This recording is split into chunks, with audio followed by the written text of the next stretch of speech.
Hello and welcome to PGurus channel. I'm your host Sree.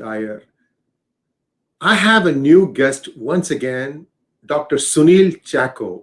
Before I introduce our guest in some detail, let's first welcome Dr. Chacko. Dr. Chacko, welcome to PGurus channel. Thank you very much, Mr. Iyer. Appreciate the opportunity. So, viewers, Dr. Sunil Chacko currently resides in Japan, and he has a very impressive resume that I would like to share at least a small part of it with you.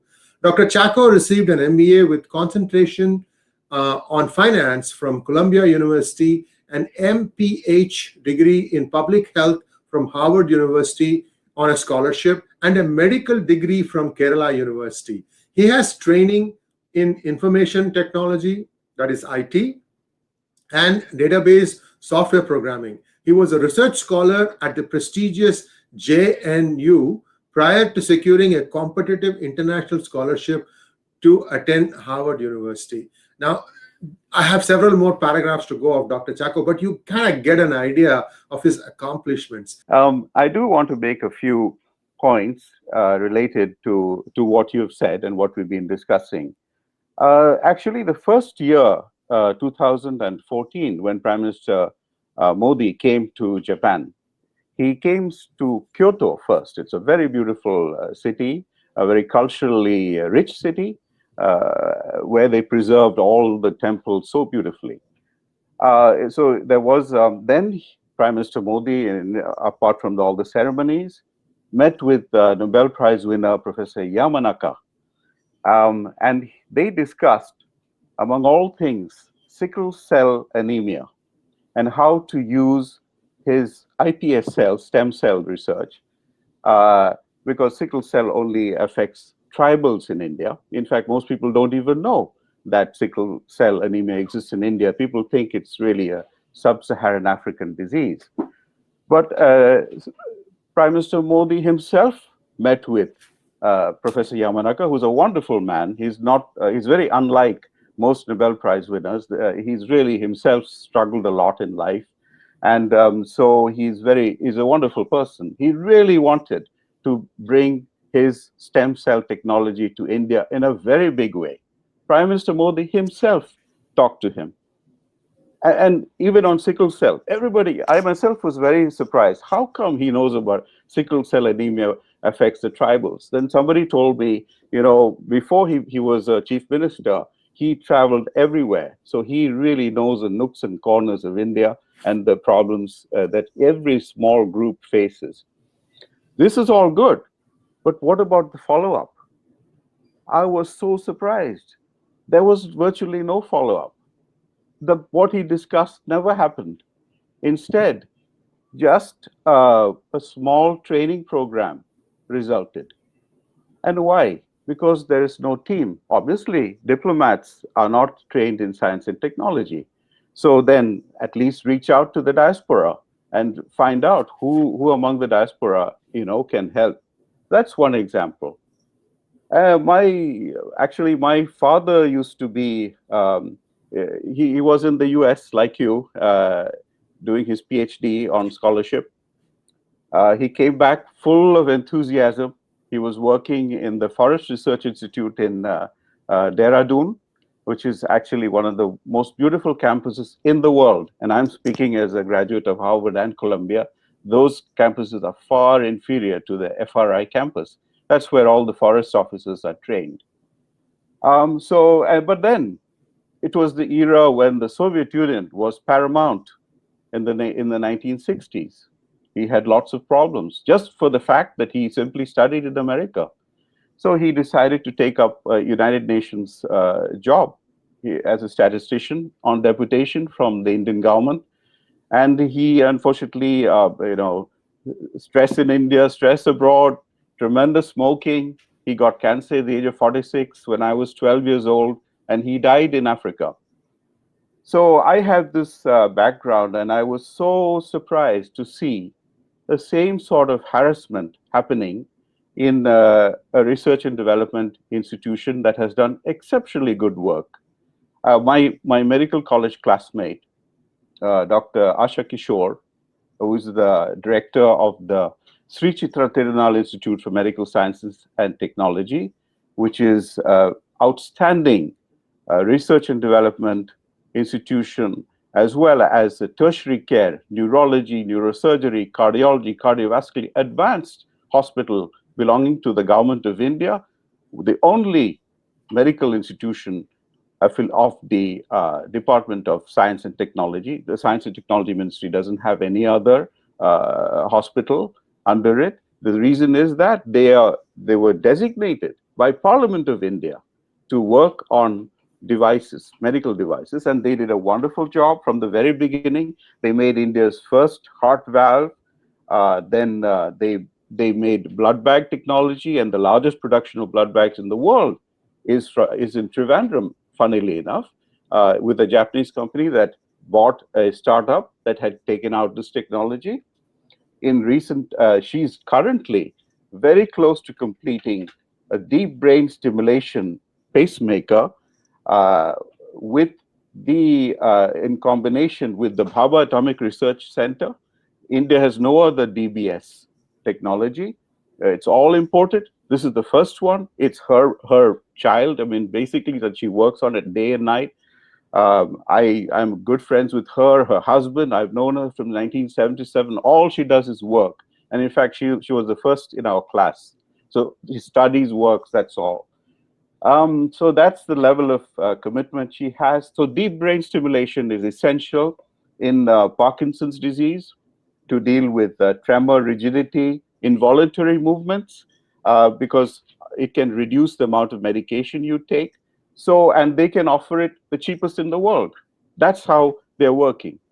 But then the kind of, and by the way, this Sree Chitra Tirunal Institute is named after the royal family, the king of the Maharaja of Travancore, because they donated the land where the R&D is going on related to the devices, the land and the building too. Similarly, in recent times, I mean, these people don't even sleep fundamentally. They're working, day and night. When coronavirus hit, they came up with two technologies so quickly, and it's led by Dr. Asha Kishore. One is called LAMP, reverse transcriptase loop-mediated amplification of viral nucleic acid. It is the fastest test in the world, very accurate for detecting two parts of the N gene of the SARS-CoV-2 virus that causes COVID. In other words, path-breaking technology. You can detect it the fastest in India, fastest in the world, very accurate.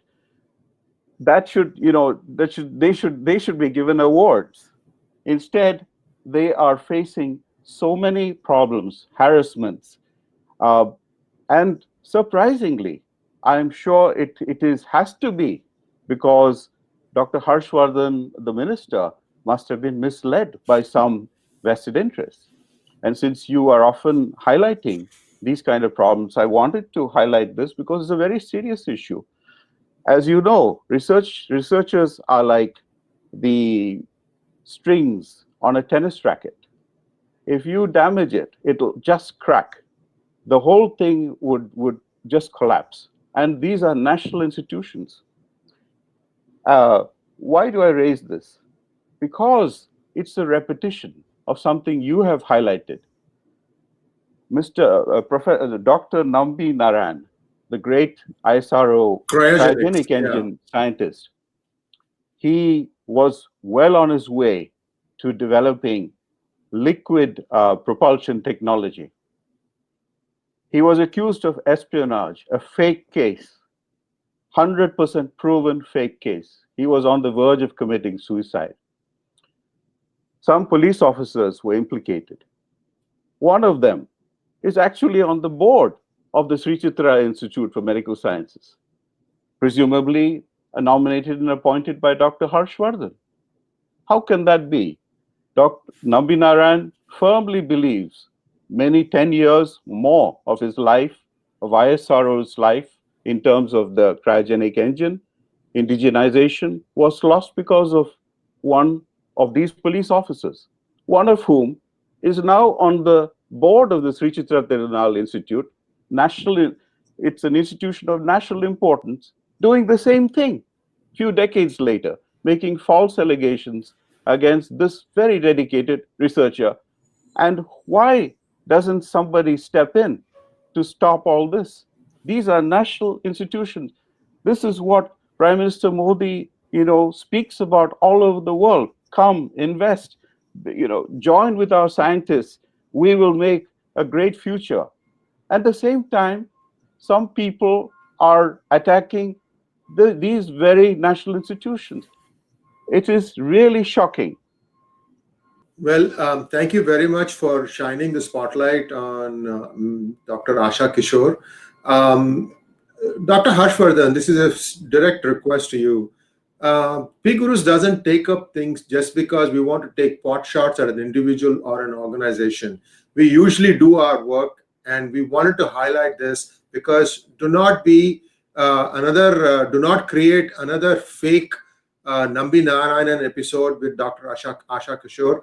I think you are being misled, and this is not just me thinking so. I've got this input from a few other sources also. In fact, PGurus has been in the forefront of sticking our neck out and showing some of the things that are wrong with the organization. Some get rectified, many have not. But I think this is important. Do not take any harsh decisions, rash decisions without actually finding out the truth. The truth is not what you're being told. And I hope that you will do the due diligence required. And please do not create another Nambi Narayanan out of this. My sincere request to you, this is something, it's far diabolical than that. And you have these kinds of, moles all over India. It's completely infested with them. And when somebody outside of India only can shine the spotlight, because neither I nor Dr. Chacko have any skin in the game here. We have nothing to win or lose. And we are not afraid to tell the truth. It's up to you to act on it. And I hope the right decision is taken. Thank you very much, Dr. Chacko. It was a pleasure talking to you. And we'll be back again. I think we're going to have an ongoing series of talks with you on various things, because for me, you are a fascinating find, sir. And let us keep this dialogue going, and we'll be having some other conversations also, because I'm really keen that Japan finds India as a destination for manufacturing some of its really, really high-end, high precision products. I haven't even told you about my experiences with some of the bigger companies like Panasonic and Sony and Canon. Fantastic group of people. But anyway, it's my hope that through this, that we get this situation rectified. Thanks once again for joining our hangout, and we'll be back with you soon. Namaskar. Thank you so much for the opportunity, and thank you for your work.